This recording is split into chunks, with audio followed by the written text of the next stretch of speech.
Welcome to Churches. Turkey. Straddling two continents, shaped by millennia of empires, and rich in spiritual legacy, Turkey is a land where history breathes through stone, scripture, and sacred space. Known in ancient times as Asia Minor, and later as the heartland of the Byzantine and Ottoman empires, this nation has long been a crossroads of civilizations. From the shimmering Bosphorus in the west to the high plateaus of the east, Turkey holds a unique place in the story of faith. Today, it is a predominantly Muslim country, yet its soil cradles the roots of Christianity. From Mount St. Benedict, Trinidad and Tobago, Curtis Marcellin embarks on a journey of enlightenment. To Turkey.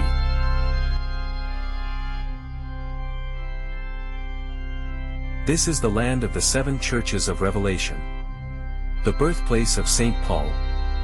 The home of early Christian councils, ancient cathedrals, hidden chapels, and vibrant Christian communities, some surviving, others remembered only by stone and story. In this series, Curtis Marcellin journeys through time and terrain to explore the sacred architecture and spiritual significance of churches across Turkey.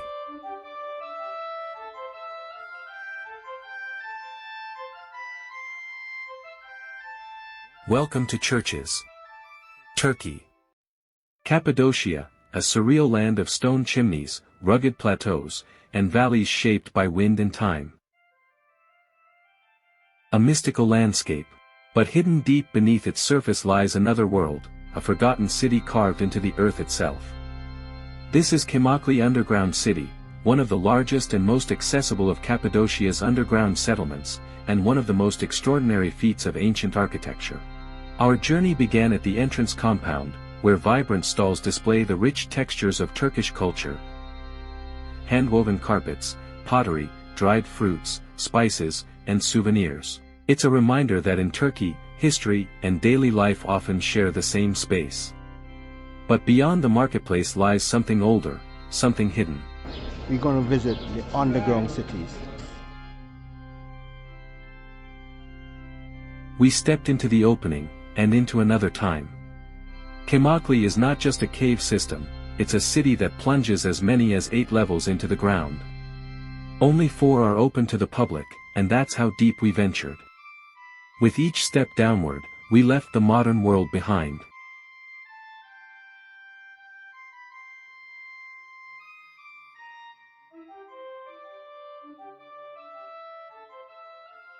Kaymakli's origins reach back to the Hittite period, more than 3,000 years ago, but the city as we see it today was expanded during the early Christian era. This was a place built out of necessity, a shelter against war, persecution, and the brutal conditions of life on the surface. Thousands lived in this maze of rock, entire families, communities. They went underground in times of emergencies, when it was unsafe to be on the surface. As a result, there are extensive storage areas for food, oils, and other supplies. The underground city is a masterpiece of ancient engineering. Carved from soft volcanic tuff, its tunnels and rooms were carefully designed for living, storing, and surviving. Every level served a function. The upper floors housed stables for livestock, the animals stayed close to the surface for air and ease of access. If they were disturbed, the animals would stamp on the ground, alerting the residents below to possible danger. Living quarters and kitchens came next.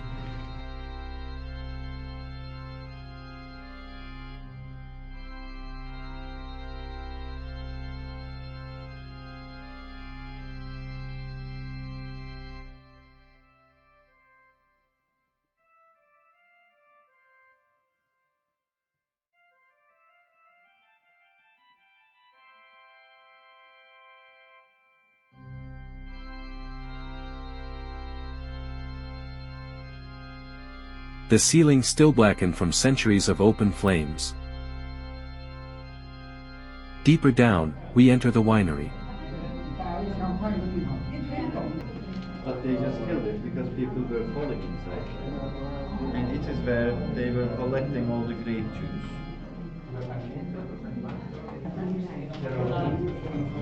So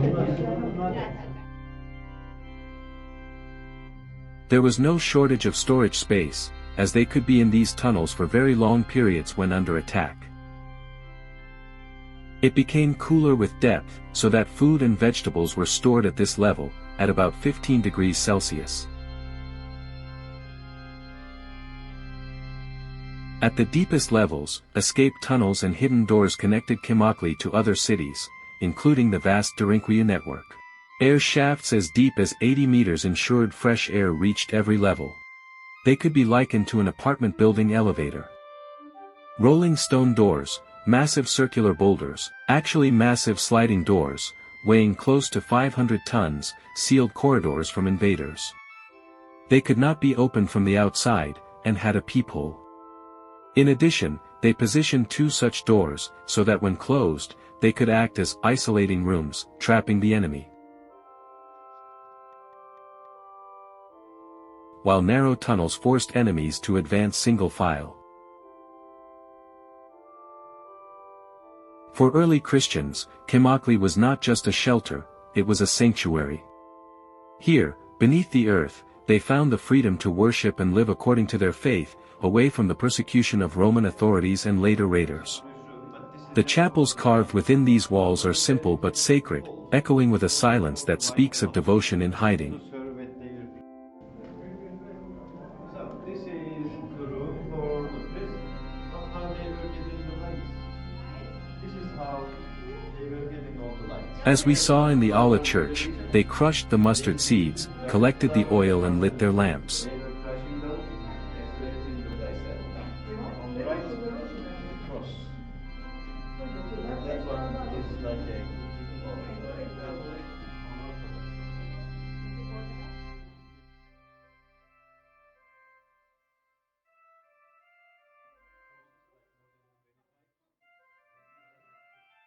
In addition to rearing animals, curing and preserving vegetables and meat, they produced wine, and developed a way to produce copper tools and utensils. This large block of andesite, a volcanic rock, was utilized as a tool for cold copper processing. 57 holes were carved into the stone, each approximately 10 centimeters, 3.9 in diameter. Copper ore was placed into these holes and then hammered with a hard rock to shape and refine it. This refined copper was their wealth. Life here was not easy, but it was organized. Entire communities lived for months underground, sometimes longer, when danger loomed. They cooked, prayed, worked, and raised children. Smoke was carefully ventilated, food stored in sealed pits, and communication maintained through voice shafts. The very rock served as home and shield. Isn't it remarkable that many hundreds of years ago, groups of people were able to build something like this, with all the planning required for the air ducts and water wells, the stone doors to lock the tunnels from the inside, and the knowledge of how to avoid the collapse of the ceilings. We were walking in the shadows of those who had vanished centuries ago, yet whose presence seemed to linger in every carved wall.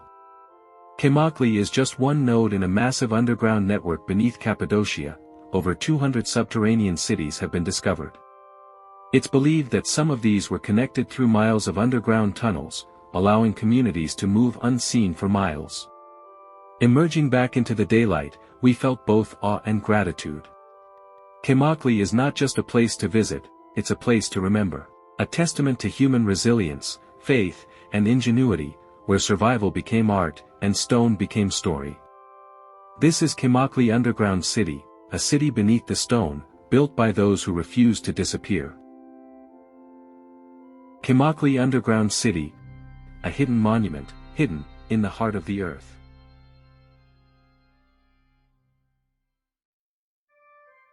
Do you know that underground living holds promise for us in the 21st century? A major and present need of big cities is to be able to accommodate growing populations in a limited area. Underground spaces can offer protection from natural disasters and extreme weather events, a growing concern in the face of climate change. In Cappadocia today, visitors are drawn to the cave hotels, maximizing gains from tourism. Curtis stayed in one such hotel.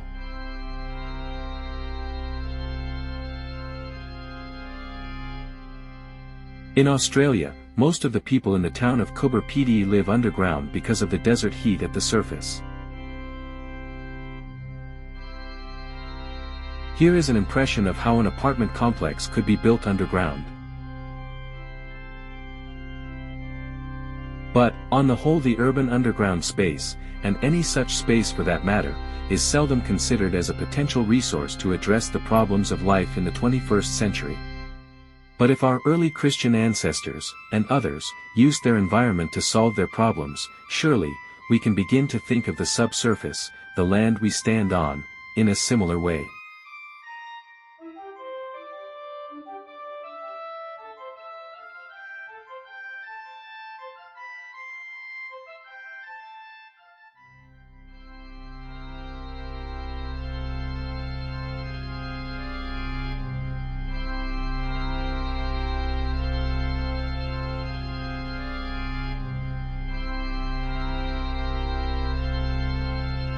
Hi, I'm Curtis Marcellin from the skies of Cappadocia, Turkey, thanking you for joining me in yet another episode of Churches.